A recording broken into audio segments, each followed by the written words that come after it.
Good morning. It's 8 a.m. local time and you're watching VTV News live with the latest updates about Vietnam.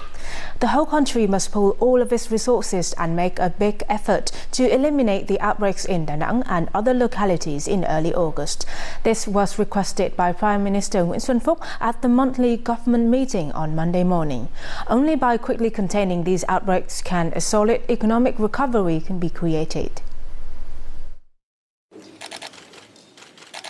Before the outbreak in Da Nang, Vietnam's economy had been recovering well, especially in industrial production, investment, tourism and services. According to the World Bank's forecast, despite being seriously affected by the pandemic, Vietnam's economy will still be able to endure and achieve the fifth highest growth in the world this year. The Economist magazine has said that Vietnam is the favorite destination for many international investors and has been becoming an important link in the global technology supply chain. The government has expressed its optimism about the health of the economy, which has seen a noticeable improvement over the past 2 months regarding the momentum of recovery. However, the recent COVID-19 outbreaks in Da Nang and Quang Nam province will create new challenges for the economy's recovery, particularly in services, tourism and state budget revenues.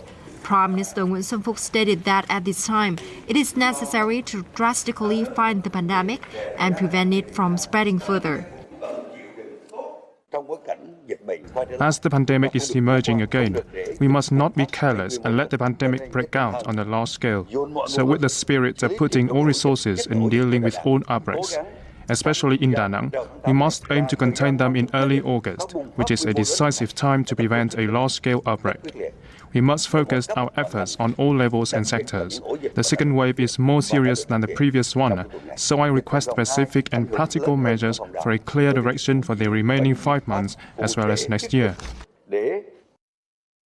Prime Minister Nguyễn Xuân Phúc said that according to economists, Vietnam's economy will grow by 2 to 3% this year amid the current gloomy world economy. If Vietnam controls COVID-19 well, while the world situation is not too bad, the country might be able to achieve higher growth. Therefore, the top priority in economic recovery now is to continue to maintain macro stability and stimulate domestic consumption. The government office issued the conclusion of Prime Minister Nguyễn Xuân Phúc at an online meeting between the government standing committee and localities on COVID-19 prevention and control on Monday afternoon. The conclusion stated that Vietnam has entered the second stage of the fight against the pandemic. At the meeting, the Prime Minister asked the relevant ministries, agencies and authorities at all levels to keep fighting the pandemic, treating it as an enemy, and to continue to strictly implement measures. These include activating the pandemic prevention and control systems in localities to prepare for all possible scenarios, using all resources and solutions to thoroughly handle the outbreaks in the high-risk areas in Da Nang City, calling for people to declare and monitor their health status, and detecting and testing all potential cases. At the same time, activities and events involving crowds must be postponed. Provinces and cities that have recorded cases must swiftly track down their origins and handle outbreaks while minimizing the negative impacts on people's lives and their socio-economic activities. The Prime Minister also assigned the Ministry of Health, the Ministry of Defense, the Ministry of Public Security and the People's Committees of localities to continue to strictly control all entries on border roads, waterways, seaways and airports, especially unofficial trails and open paths. They also need to closely inspect accommodations that house foreigners. All cases of illegal entry must be strictly handled. Vietnam recorded 31 new COVID-19 cases by 7 a.m. Tuesday, including 22 in Da Nang and 9 cases in Quang Nam province. The ages of the new cases range from 20 to 83 years old. They are patients at Da Nang hospitals, relatives of previous COVID-19 patients, or have had close contact with them. By Tuesday, Vietnam had recorded 652 cases in total. One patient was announced to have fully recovered on Monday by the Hải Dương Hospital of Tropical Diseases, raising the number of people cured to 374. Amid the COVID-19 pandemic, the central city of Da Nang has locked down 2 locations, and Buôn Ma Thuột in the Central Highland province of Đắk Lắk has implemented social distancing measures. Đà Nẵng has locked down Cẩm Lệ District General Hospital and Lệ Sơn Nam Hamlet in Hòa Vang District after more COVID-19 cases were detected in those areas. During the lockdown, the city will be providing necessities for residents and making sure that isolation is done properly. The city's health sector has also disinfected those areas and has taken samples of F1 and F2 cases for testing. The city of Buôn Ma Thuột in Đắk Lắk province began implementing social distancing measures on August the 3rd, in accordance with the Prime Minister Directive number 16, after 3 positive cases of COVID-19 were detected. Local people have been strictly following requirements, such as wearing masks when going outside and closing restaurants and service stores. People delivering necessities to isolated areas have also strictly followed regulations. With a fast-growing middle class, young population demographics and robust consumer spending behaviors, Vietnam has been experiencing good growth rates in its retail sector. The industry has also been attractive to foreign investors, especially those from the EU, and the EU-Vietnam Free Trade Agreement officially took effect on the 1st of August. How will domestic retailers face the burden of rising competition, and how can they change their strategies to better compete with foreign rivals from the EU? Let's learn more in this week's corner of Vietnam in Closer. According to the EU-Vietnam Free Trade Agreement, nearly a half of tariffs applying to EU products exported to Vietnam will be eliminated. This means that Vietnamese customers can buy EU products with cheaper prices.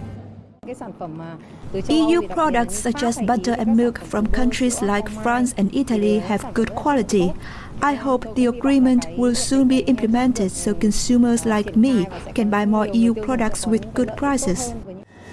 Over 20 EU partners introduced their products to this retail chain in June with the aim of entering the Vietnamese market.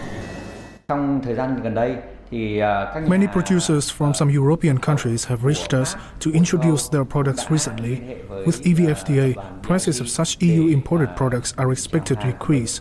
Consumers will have more options.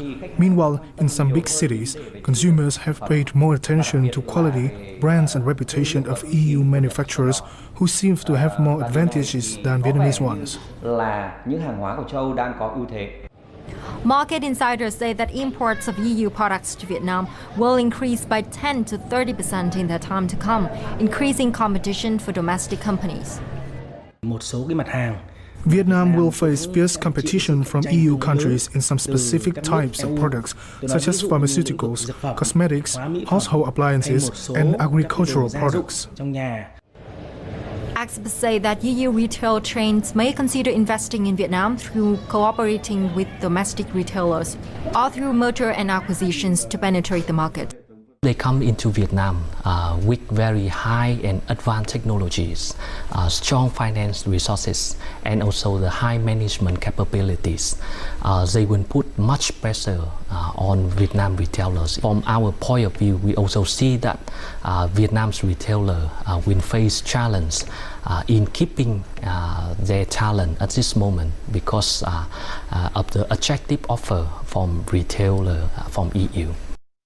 In order to improve competitiveness against EU rivals, experts advise domestic enterprises to utilize their strengths to enhance their value chains.